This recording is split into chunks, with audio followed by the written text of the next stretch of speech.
The House of Squibb presents the finest in motion picture entertainment, Academy Award. Tonight's picture is Jezebel. Tonight's star is the distinguished Warner Brothers player who has been nominated 7 times for awards, has won the prize Oscar twice. Past president of the Academy, Miss Betty Davis.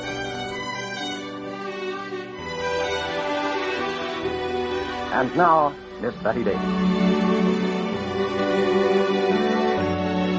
Good evening, ladies and gentlemen.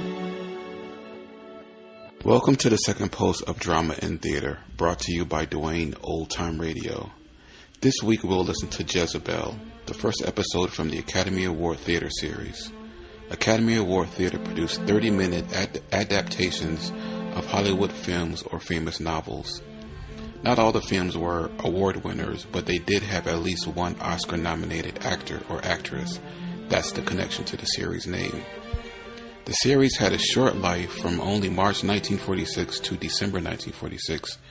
Reason being, it cost upwards of $4,000 to pay each actor or actress, that's a lot of money, per episode, and another $1,600 to the Academy of Motion Arts and Picture.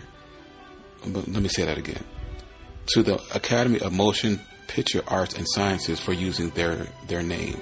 So $4,000 for the actors and $600 to the Academy Awards people, and that's per episode. A lot of money that sponsor E.R. Squibb and Sons, a pharmaceutical company referenced during the program as the House of Squibb, now known as Bristol Myers Squibb, was unwilling to pay, and the series was canceled.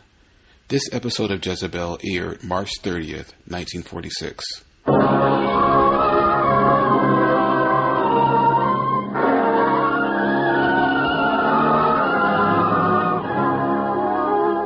The House of Squibb presents the finest in motion picture entertainment, Academy Award.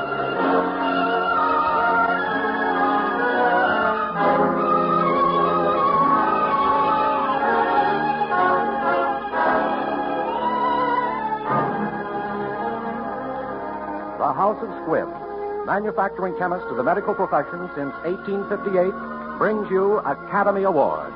The pictures, the players, the techniques and skills which have won or have been nominated for the coveted awards granted each year by the Academy of Motion Picture Arts and Sciences, to each in his field for outstanding achievement.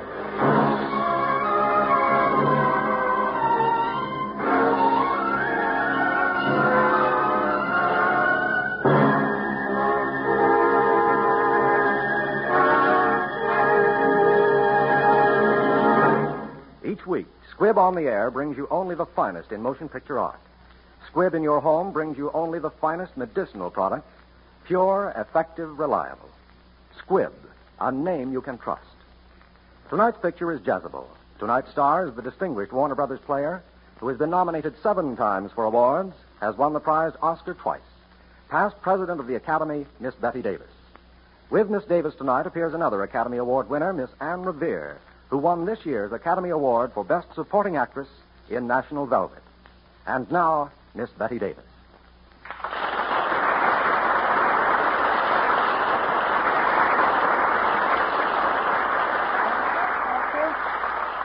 Good evening, ladies and gentlemen.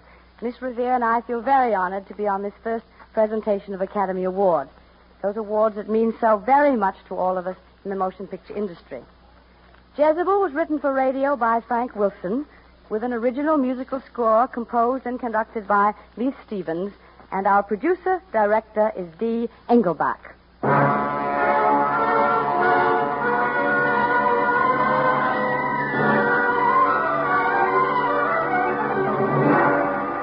Academy Award, starring Betty Davis in her 1938 award-winning role of Julie Marsden, with Anne Revere as Aunt Belle in Jezebel.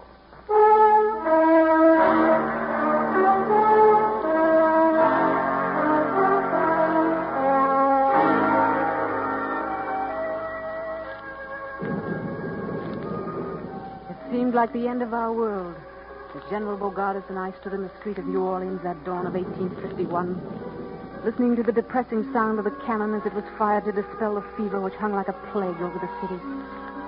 It seemed like the end of Julie's world, too, as we watched her slowly walk beside poor Preston Dillard, as they carried him to the island of the dead. Come, my dear. You can't stay in this street. Dawn is breaking.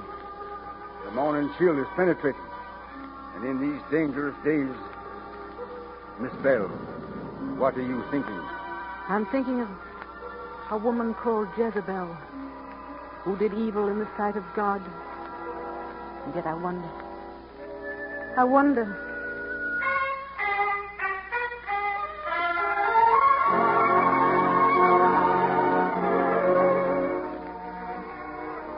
Child, you're out of your mind.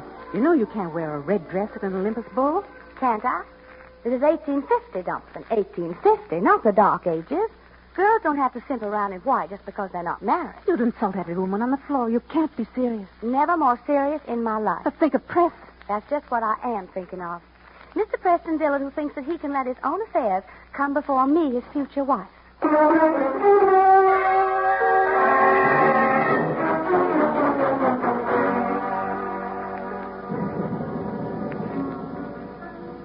That started it, Miss Bell. That damnable red dress. But that wasn't Julie's fault. Oh, if Preston Dillard had only taken my advice the night he came to call. I remember. You said... Your generation doesn't understand women, sir. Well, maybe not, General Bogardus. Nowadays, no proper respect for our southern womanhood.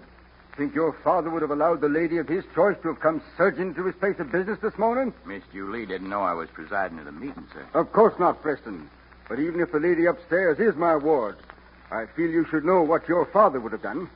What would Father have done, sir? Your father, sir, would have cut him a hickory, sir. He would have flailed the living daylights out of her, and then helped her put lard on the welts and brought her a diamond brooch. That's what he would have done, sir. And she'd have loved it.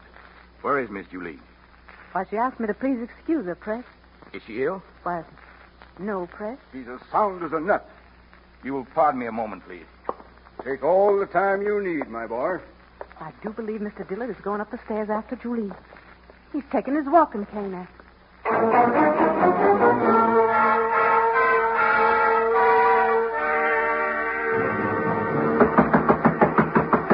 Julie, it's Press. Open the door. I want to talk to you. Julie, why don't you answer? Look here, Julie. You and I got to straighten things out. Oh, there's no sense to all this. I'm here because I love you. And because you love me. But there are some things we've got to set straight. Darling, if you just open the door, I'm sure I could. Julie! Open up at once!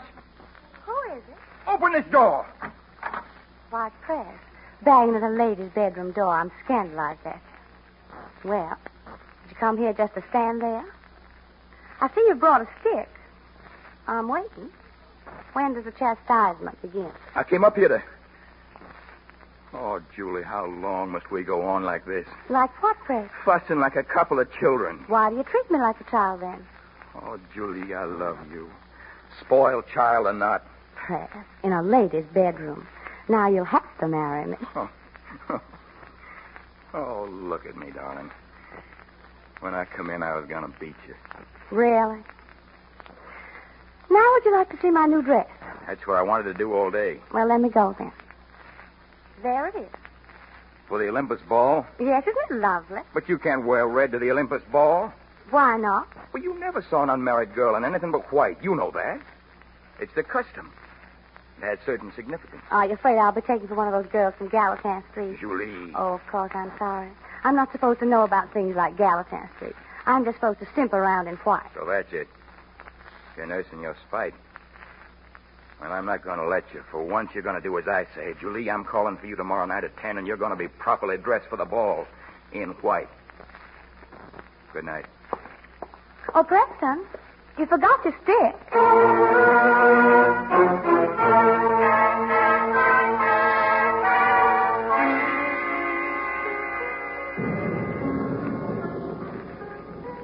She must have been getting scared over wearing that dress after what Press said to her. Yes, but her pride. Confound her fiendish pride. You know that she tried to get Buck Cantrell to take her to the ball without telling Press? Yes, I knew later. Poor drinking, dueling, easygoing Buck Cantrell. He loved her, too.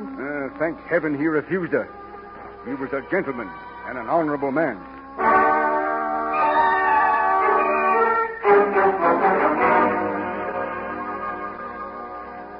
I told you she'd be ready on time. Julie, we're ready to go. Julie, you promised me not to. So you wore it after all. Isn't it obvious? Shall we go, Press? Not until you're properly dressed. Oh, why must everyone be so proper? Why don't you admit, Mr. Diller, that you're afraid? Afraid someone will insult me and you'll find it necessary to defend me. Julie. You're wrapped, Miss Marsden. May I? You ready, Aunt Belle? But Press, she can't. She can. She will. We are ready, sir. Miss Bell, my arm. And yours, Mr. Diller? Thank you.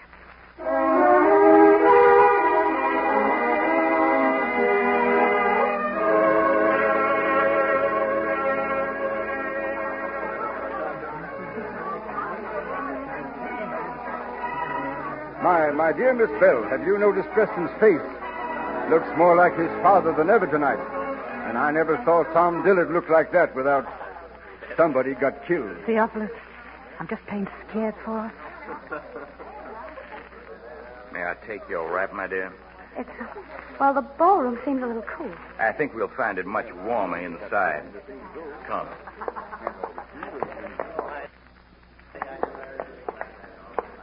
Gentlemen, you all have the pleasure of Miss Marsden's acquaintance, I think. Gentlemen. Good evening, Miss Marsden. Yonder comes my partner. You'll excuse me. Of course, sir. You haven't a partner you have to meet, Cantrell? Why, no. Came alone. A pleasant evening, isn't it? Mighty pleasant. Nice and cool. Do you find it cool in here? I don't find it particularly cool. Do you, Julie? Why, no. I don't find it particularly cool. Miss Julie doesn't find it so. Perhaps it's something in the atmosphere that's peculiar to you. Why, no, I reckon not. Now you speak of it, it's just about right. It seems so to me. Press, please take me out of here. Well, my dear, we haven't danced yet, shall we? No. Oh, yes, we will.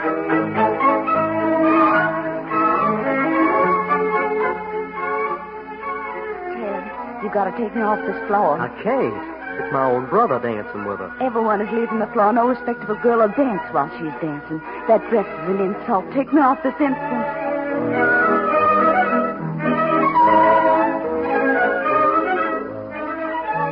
Press, I beg you, take me away from here. I can't endure it. No, we came to dance. We shall go on. Oh, we're alone on the floor. So much the better. Oh, Press, let go of me. If you don't let go of me. It's a beautiful ball, don't you think so, Miss Oh, Marsden? take me away from here. Take me away.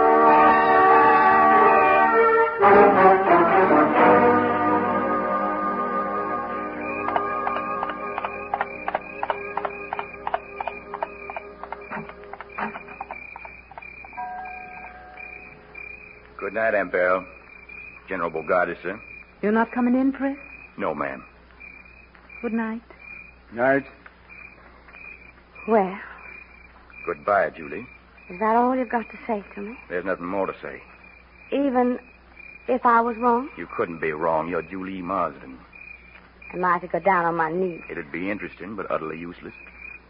Evidently, you've made up your mind. No, Julie, you've made up my mind. Well, then, goodbye, Press. Goodbye, Julie. Julie, don't let him go.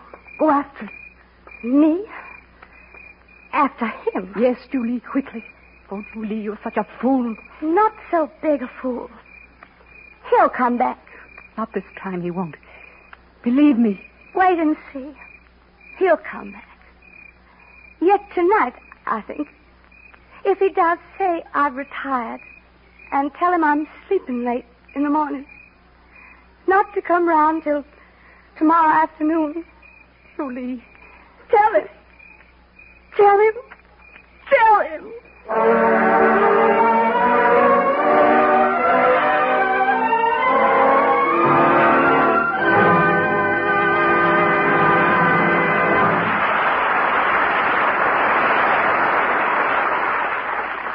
Before we continue tonight's story of Jezebel, starring Miss Betty Davis and Miss Anne Revere, I would like to tell you about a doctor who lived during the period of this picture. A doctor so devoted to the cause of human health that his zeal still inspires those who carry on his work. His name was Edward R. Squibb. He was appalled by the dangerously inferior quality of drugs then available. He set out to supply the medical profession with drugs that could be relied upon. That's how the company he founded in 1858, the House of Squibb, first came to be known for medicinal products of purity, reliability, efficacy. And through the years, every member of the great family of Squibb products, from penicillin to dental cream, has been the result of painstaking study and research, of an endless quest for perfection. And that is why Squibb is a name you can trust.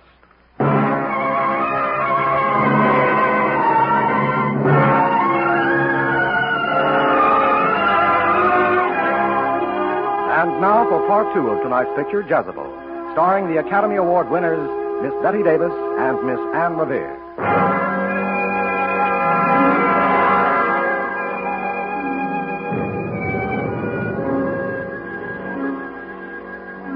Dawn brought heavy mists, the persistent melancholy of the booming fever cannon, a chill which sank deep into our souls. She lost him. She lost Preston Dillard through her own downright cussedness in flaunting herself in that red dress at the Olympus ball. Theophilus, you must understand. She didn't know about Press. After all, he was away for over a year. All during that time, she hardly went out of the house save to ride that wild thoroughbred of hers. Yes. That quiet and moody. She wouldn't even have tried to escape the plague here in the city if she hadn't heard that Press was coming back. If you could have heard what she told me. He had to come to me, Annabelle. He couldn't help himself. You see, he wouldn't have had to fight as hard as I have to keep from going to him. We'll be married. I'm going to beg his forgiveness. I was vicious and mean and selfish, and I'm going to tell him I hated myself for being like that. I'll humble myself before him. All that ever stood between us will be gone when he takes me in his arms. There, child. Perhaps we'd better go to the plantation now that Press is coming. Of course, Annabelle, is the place for our meeting. We'd better start packing. We'll give a party to celebrate.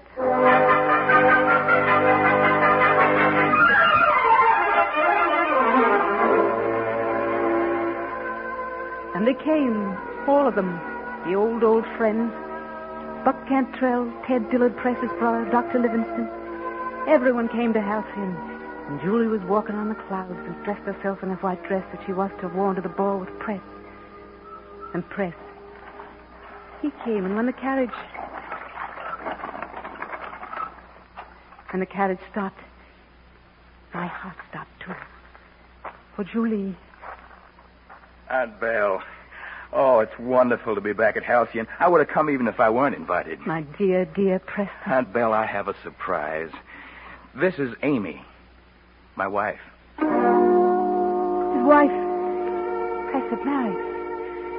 I tried to get away to warn Julie, but I had to stay with our guests, and while I was upstairs, she found him as he was in the library of Halcyon.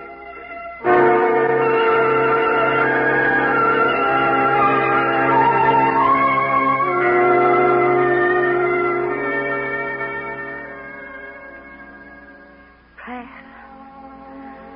Don't move, Press. Are you remembering the time you wanted me to wear white? Are you? Well, until now, I never have. Cat got your tongue, Press. Julie. Oh, Press, what fools we were. Please, that's over, Julie. Yes, of course. Press, I can't believe it's you here. I've dreamed it so long. A lifetime. No, longer than that. What, Julie? Oh, no, don't say it yet. I put on this white dress for you.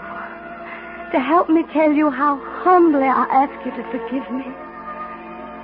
See, Press.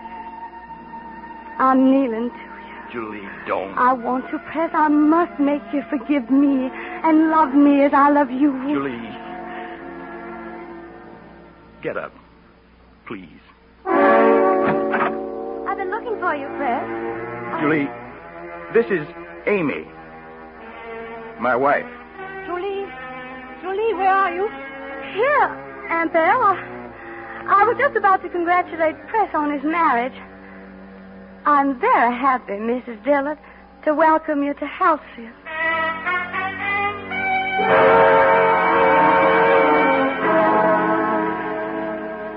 Julie, child, I'm so sorry. sorry. Oh, for heaven's sake, don't be gentle with me now.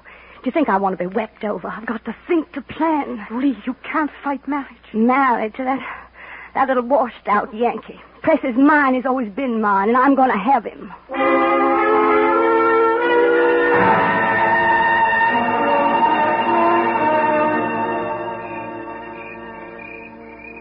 Press, why did you do it?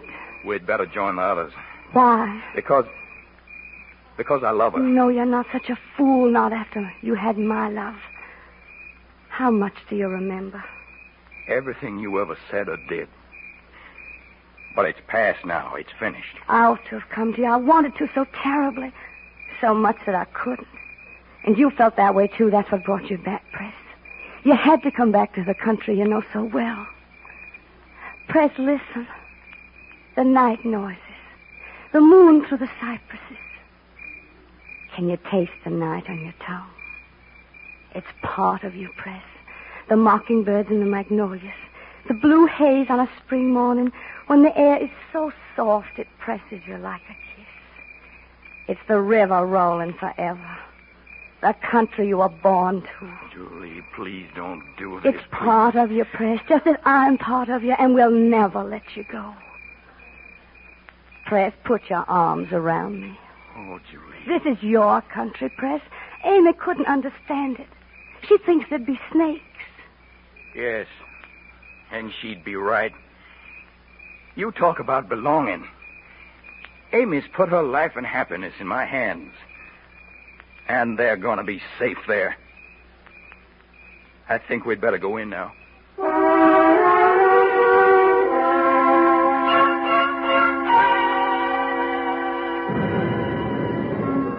She tried to win him back. And when she failed, she did the unforgivable thing. She set herself willfully to cause trouble. Yes, dear. She seemed possessed that night.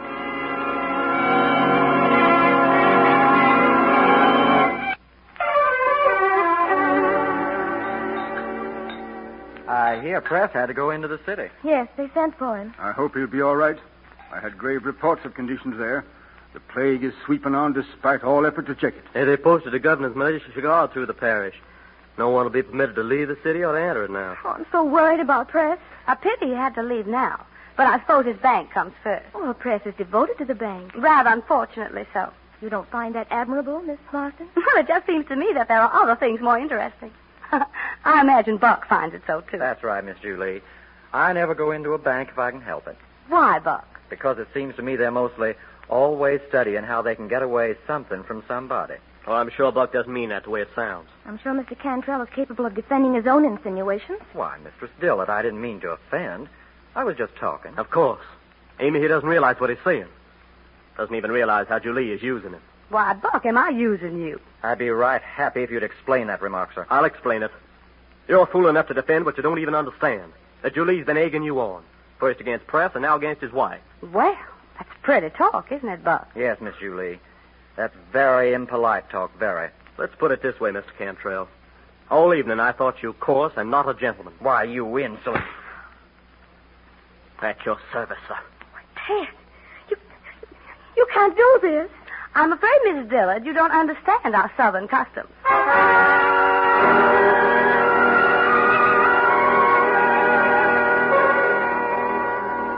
Gentlemen, will you please take your places? Remember, gentlemen, you turn and fire at the count of 10. Are you ready? Ready. Very well. 1, 2, 3, 4, 5, 6, 7, 8, 9, 10.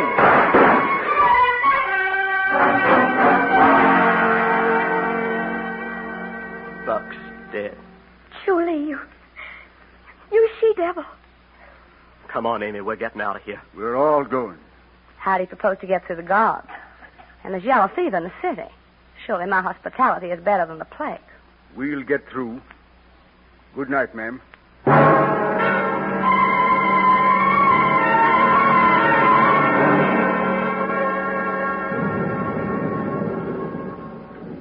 I shall never speak to her again, even though she return one day from the dead.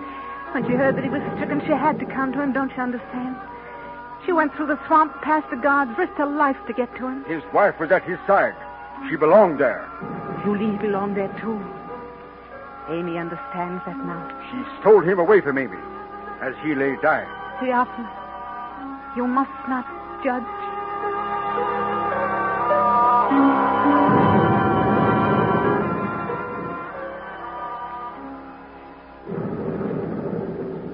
Believe me, Mrs. Dillard, it's unthinkable that you go with him there. Armed guards are coming to take him to the Leper Island. It's the law. All who catch the fever must go. When they come for him, I'm going with him. No, you can't go, Amy. It is your right to go. You're his wife, but are you fit to go? Loving him isn't enough. If you gave him all your strength, would it be enough? I'll make him live. I'll die with him. Amy, do you know the Creole word for fever powder, for food, for water? Can you talk to a sullen, overworked black boy and make him fear you and help you? Press's life and yours will hang on words you can't say, and you'll both surely die. I must go with him. Listen, Amy, they're coming. Coming for him.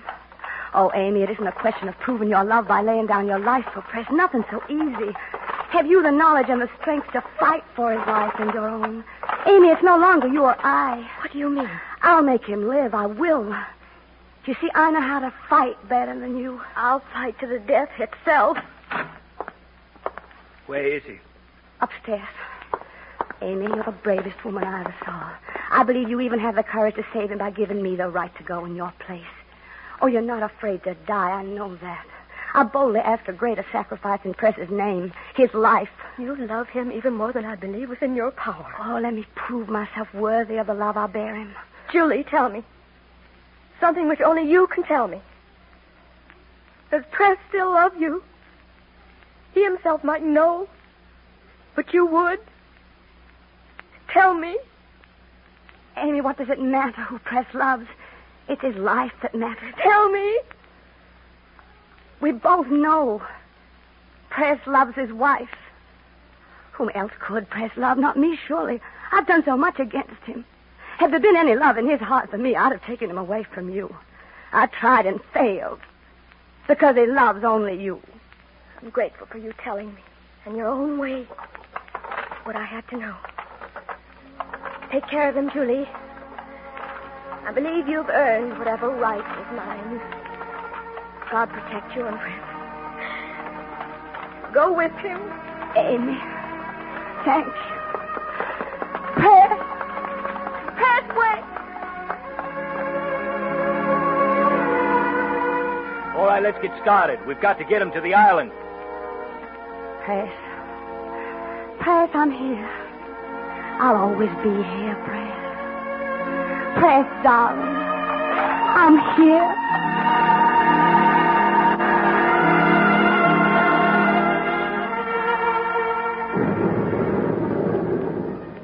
Come, Miss Bell. They've gone, and there's no turning back. Come, you cannot stay here in the street. Miss Bell, what are you thinking? I'm thinking of a woman called Jezebel who did evil in the sight of God.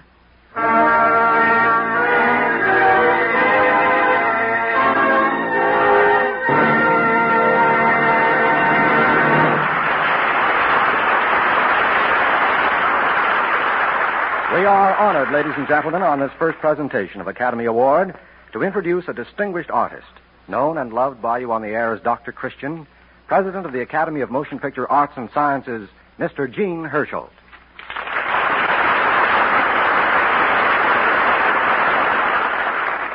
Good evening. Miss Davis and Miss Revere, your performances were superb. I also thank you, Miss Revere, for so brilliantly playing the role of Aunt Bell in place of Miss Fay Bainter, who is ill. And to you, Miss Bainter, our best wishes for a speedy recovery. The Academy appreciates the significance of this series of broadcasts. We are grateful to E.R. Squibb and Sons for their vision and support in sponsoring these programs. The Academy is dedicated to lifting the standards of motion pictures even higher. It values this platform of expression and views with deep satisfaction the determination to make this radio program, through broad variety of great weekly broadcasts, an institution in the life of America. Next week, another great picture. The House of Squibb will present Academy Award starring the beautiful and talented Miss Ginger Rogers in her Oscar-winning performance of Kitty Foyle. Next week, it is Academy Award starring Ginger Rogers in Kitty Foyle. Miss Betty Davis will soon be seen in A Stolen Life, produced by Warner Brothers, also producers of Devotion. Miss Anne Revere will soon be seen in the 20th Century Fox production, Dragonwick. This is Hugh Brundage bidding you good night until next week at the same time, when the House of Squibb invites you to join us for Academy Award. This is CBS, the Columbia Broadcasting System.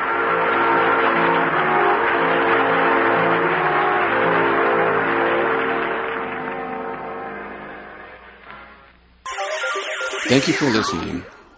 Not a fan of them taking nearly 3 minutes to start the actual story. That's a long introduction for only a 30-minute production, but it is what it is. I've seen the movie version several times starring Betty Davis alongside Henry Fonda.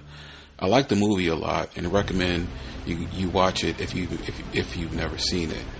Miss Davis won the Best Actress Oscar for her role, hence being on this radio production. The movie is in black and white, and the most famous scene of Jezebel wearing her red dress to the ball. It would be great if it was a color movie to see the crimson dress that caused the fury in gawking. This is basically the Cliff Notes version of the movie and does little justice to the movie, so again I recommend seeing the actual film. For the rest of December, we'll take a break from the chronological order and play some Christmas productions. So next week will be the Matinee Theater in their production of A Stable in Bethlehem, Pennsylvania. On my website, you can listen to and download all my podcasts at otr.duane.media, all for free. You can also donate or become a monthly patron if you want. It is how I make all this possible with your support. All info is on the website. Feedback and comments are welcome. My email is info@otr.duane.media or on Instagram @duane.otr. My podcasts are available on all podcast services. Search by show or channel name. Well, hope you enjoyed, and until next time, stay safe. Wish you well. Peace.